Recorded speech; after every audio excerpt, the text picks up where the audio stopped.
melakukan perjalanan ke Tarempa, pilihannya hanya melalui 10 jam laut, satu kali jalan, atau menggunakan pesawat udara dengan menyambung udara, darat, dan laut yang akan ditempuh dalam waktu 5 jam. Jadi kira-kira itu mungkin yang ingin saya sampaikan dari Kalimantan Barat dan Kepulauan Riau. Selanjutnya, kami persilakan Kepala Kantor Wilayah Direktorat Jenderal Imigrasi Wilayah Aceh.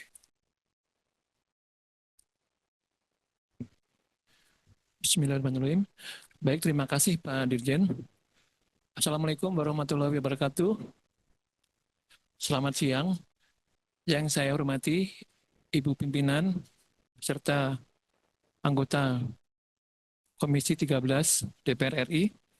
Sebelumnya izin memperkenalkan diri, saya Novianto Sulasono sebagai Kepala Kantor Wilayah Dirjen Imigrasi Aceh.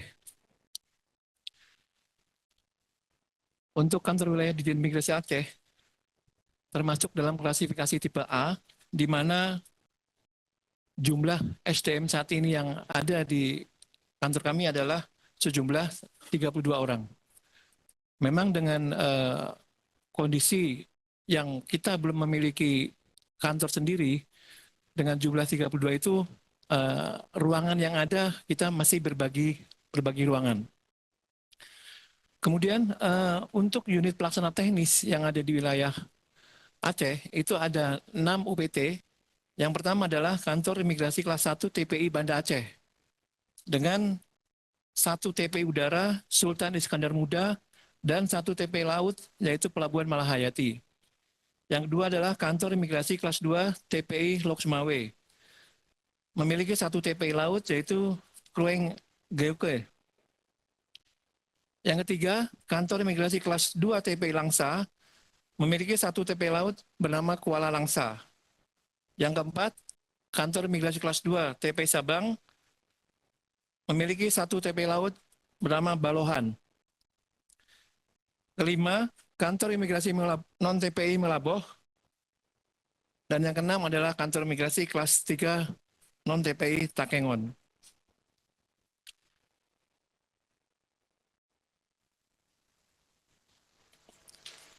Untuk pengawasan keimigrasian di wilayah Dirjen Aceh, kami yang pertama melakukan pengawasan di TPI. Yang kedua, pengawasan bersama instansi lain yang dikenal dengan nama Timpora. Ketiga, penggunaan teknologi dalam pengawasan atau SIMKIM, pengawasan administrasi dan lapangan. Yang kelima, sistem pelaporan orang asing. Yang keenam adalah kami meningkatkan kesadaran masyarakat atau publik. Dengan wilayah kerja 23 kabupaten dan kota membawai 6 kantor imigrasi tersebut, tentunya rentang jarak yang cukup panjang. Karena dari Banda Aceh ke wilayah UPT Langsa itu kurang lebih memerlukan perjalanan 8-9 jam. Dan juga ke imigrasi Takengon memerlukan rentang waktu sekitar 7 jam.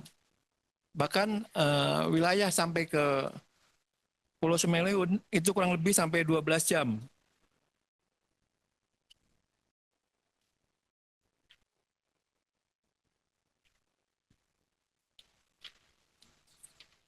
Untuk pencegahan TPPO, TPPM, yang pertama kami melakukan pengusutan tuntas dan menindak tegas jaringan sindikat TPPM yang melakukan penyelundupan PMI secara non-sosial ke luar negeri. Kedua, melakukan pertukaran informasi dan kerjasama dalam menindak sindikat TPPO dan TPPM dan penguatan fungsi intelijen pada anggota tim pengawasan orang asing. Yang ketiga, melakukan penundaan penerbitan paspor terhadap permohonan dan penundaan keberangkatan di TP yang juga kuat sebagai calon PMI dan non-prosedural. Melakukan sosialisasi dan bekerjasama pemerintah daerah untuk melakukan pengawasan terhadap daerah kantong-kantong calon PMI. Sosialisasi dan pembentukan desa binaan yang difokuskan mengedukasi masyarakat untuk menghindari dan terlibat dan menjadi korban TPPO.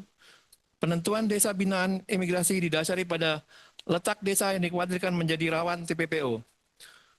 Pengukuhan Satgas Pimpasa, petugas imigrasi pembina desa.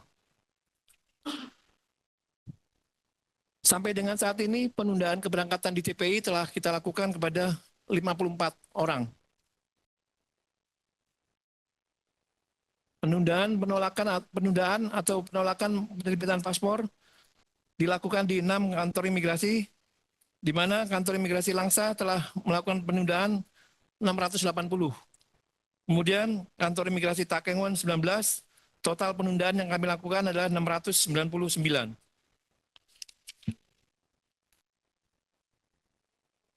Untuk desa binaan imigrasi, di 6 UPT kita telah membentuk desa binaan sebanyak 11 desa. Kemudian izin pada kesempatan ini, saya ingin menyampaikan isu aktual terkait dengan tamu tadi undang, yaitu dinamika pengungsi Rohingya. Saat ini di wilayah Aceh ada 4 kamp penampungan. Yang pertama, penampungan ex kantor imigrasi Lok Sumawe. Saat ini ada berjumlah 93 orang. Kemudian penampungan di Aceh Timur. Saat ini jumlahnya 376 orang. Penampungan di Desa Kule, Pidi, 59 orang. Desa Minaraya, Pidi, 576 orang. Itu jumlah yang up to date saat ini. Mengapa pengungsi Rohingya masuk ke Aceh? Yang pertama, kondisi politik di Myanmar, mereka bergerak ke Aceh karena memang yang wilayah terdekat, di mana kondisi di Myanmar mereka menjadi kelompok etnis Muslim yang tertekan. Mereka mengalami kekerasan, diskriminasi, sehingga mereka mencari tempat untuk berlindung. Kemudian yang kedua, Aceh merupakan wilayah terdekat. Yang ketiga, kamp pengungsi di Bangladesh, di Cox Bazar ya, itu kondisinya sangat memprihatinkan, di mana jumlah pengungsiannya mungkin hampir mendekati 1,9 jutaan, di mana kondisinya semakin parah, banyak kejahatan juga di sana, sehingga mereka beralih untuk mencari pengungsian di wilayah Aceh. Kemudian yang lain, dukungan kemanusiaan Aceh yang memiliki sejarah solidaritas dengan pengungsi Rohingya sejak Januari 2009. Masyarakat Aceh yang ramah, mereka memberikan bantuan kepada para pengungsi.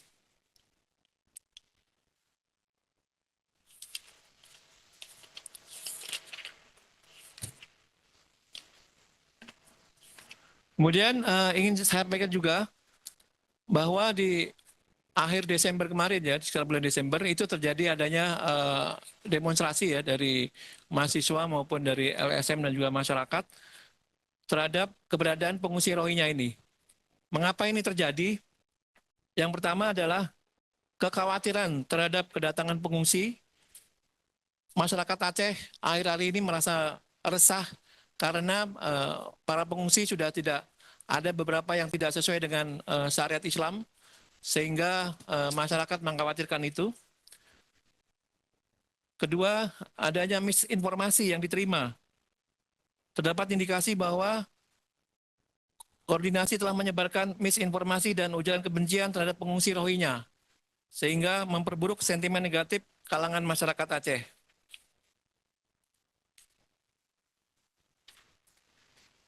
Pada kesempatan ini, permasalahan pengungsi Aceh yang menurut kami perlu adanya suatu kebijakan yang lebih tegas lagi.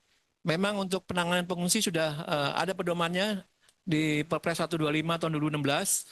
Namun kiranya perlu dipertegas lagi siapa berbuat apa dan apa yang harus dilakukan. Serta yang terpenting juga kami melihat di sini anggaran masih belum jelas untuk penanganan pengungsi. Untuk itu mohon bisa menjadi perhatian.